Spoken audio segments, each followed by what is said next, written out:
Nesse período, obviamente, a gente já está às vésperas do Natal, já durante os últimos dias, geralmente começa no Advento, as pessoas começam a preparar, né, inclusive fisicamente nas casas, luzes de Natal e outros símbolos. Há uma tendência nos últimos anos, toda vez que a gente olha para isso, a gente olhar quase de uma maneira reducionista demais. Mas isso é por causa do comércio, se enfeita a cidade por causa do comércio, as prefeituras dão esse incentivo para que as pessoas possam ir lá visitar os comerciantes, etc. O que não é 100% mentira, porque as prefeituras, geralmente nas cidades, promovem esse tipo de coisa mesmo. Parada de Natal, que é uma coisa mais recente, mas que também está acontecendo. Mas essa tradição da gente montar uma árvore de Natal, ela tem, vamos dizer assim, força suficiente para a gente olhar para aquilo e saber que a gente está olhando para símbolos que nos remetem a toda essa festa e justamente ao próprio Natal. Vamos falar de pelo menos 2 desses símbolos. A árvore de Natal e também a guirlanda, padre. Olha, a árvore de Natal, ela remete ao século VIII, IX, tá? Com São Bonifácio, que foi o grande evangelista da Germânia, território que hoje equivale à Alemanha. Certo. Não é? Vamos lembrar que toda vez que o evangelho chega pela primeira vez num lugar onde ali Cristo nunca foi anunciado, ele vai se deparar ali com uma cultura que ali já estava, com uma religião que ali já estava.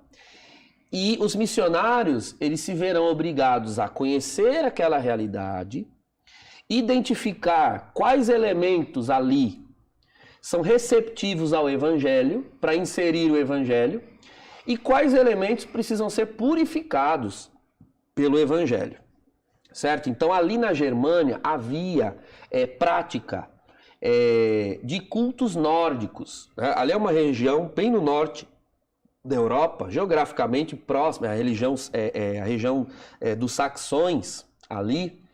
Então ali se prestava culto aos deuses nórdicos, a Odin, Thor, e havia um festival, né, que começava em novembro, logo no início do inverno, e adentrava até o solstício de inverno, que era o festival a Odin e a Thor.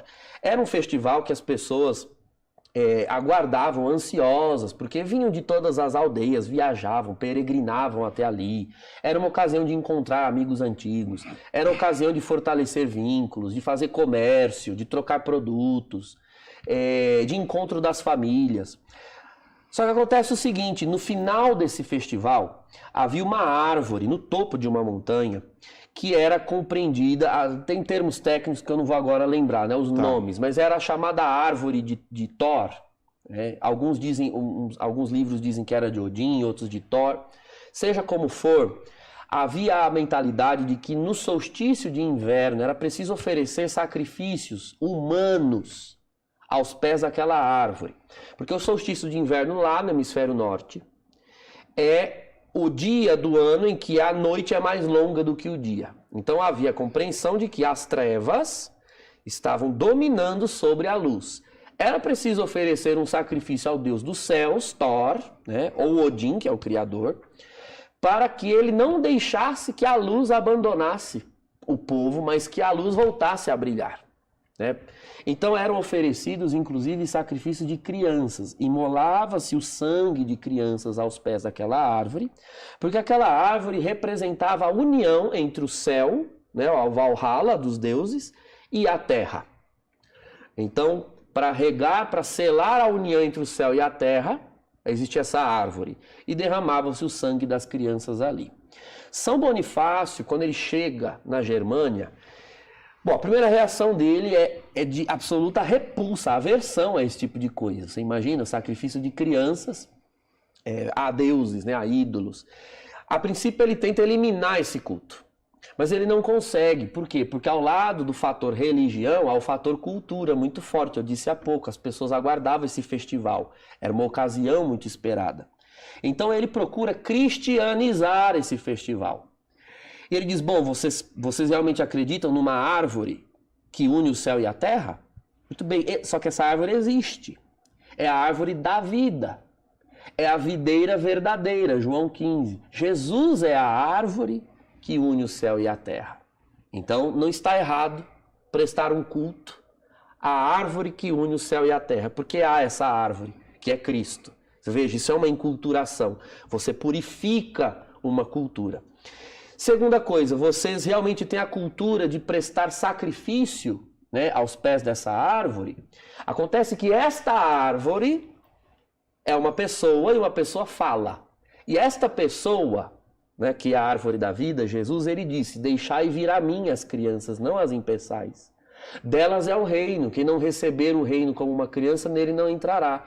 Jesus não se agrada de morte de crianças. Aliás, ele mesmo, nesta data em que vocês oferecem sacrifícios, se fez um menino, uma criança. Ele próprio é uma criança.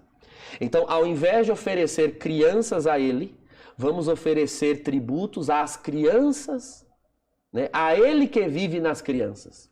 E criou-se também a cultura de dar, então, presentes às crianças nessa noite, depositar no lugar do sangue das crianças os presentes aos pés dessa árvore.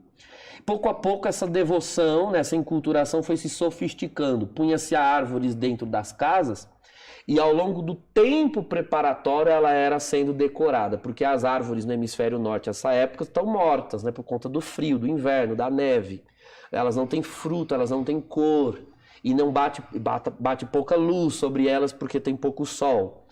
Mas na medida em que Jesus vai se aproximando no Natal, a árvore vai adquirindo vida.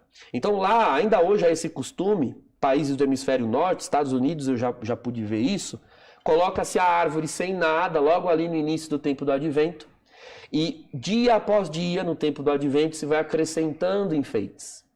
E isso é uma ocasião de catequese com as crianças. Acrescenta um enfeite, faz uma oração, mais um enfeite, outra oração, de um modo que só na noite de Natal a árvore está completa, ou seja, na medida em que o sol vai se aproximando da árvore, não é? Na medida em que Jesus vai se aproximando de nascer, no Natal a árvore adquire cor. E aí só na noite do Natal é que a árvore era acesa e se culminava a árvore com a luz, né, com a estrela que guiou os magos até Belém. A gente já tem o costume de enfeitar logo tudo desde o começo, né? Mas fica essa dica, quem sabe, para catequizar as crianças, né? Uma ótima ideia. E quer dizer que a gente está, então, em campo tranquilamente católico. Quando Claro, a gente faz isso, né? claro. Então, não é algo que remonte à igreja primitiva. É resultado de um processo de enculturação específico, que houve num lugar específico. Mas foi logo, algo que é objeto de enculturação, torna-se uma riqueza para um povo. E se abençoa um povo, pode abençoar todos os outros. Rapidamente, a guirlanda também tem um sentido nobre assim? Então, a guirlanda, até onde eu sei, remonta à expressão de marcar as portas. Entende? Um anúncio prévio, né? Talvez você também conheça algum símbolo, mas um anúncio prévio de que esse que nasce é aquele que marcará as portas na Páscoa. E realmente, nas calendas de Natal, na liturgia, né, o padre ou o diácono faz o anúncio das datas daquele ano litúrgico, que ele vai fazer o primeiro anúncio da Páscoa. Então, a Páscoa é aquela festa que atualiza a libertação do povo do Egito. Ou seja, agora, o Deus que marcará as nossas portas, agora este Deus de fato tem sangue, né, que vai aspergir as nossas portas. Isso também remonta à cultura germânica, porque a cultura germânica, ela enculturou o cristianismo a partir desse aspecto de abençoar as casas a partir da porta.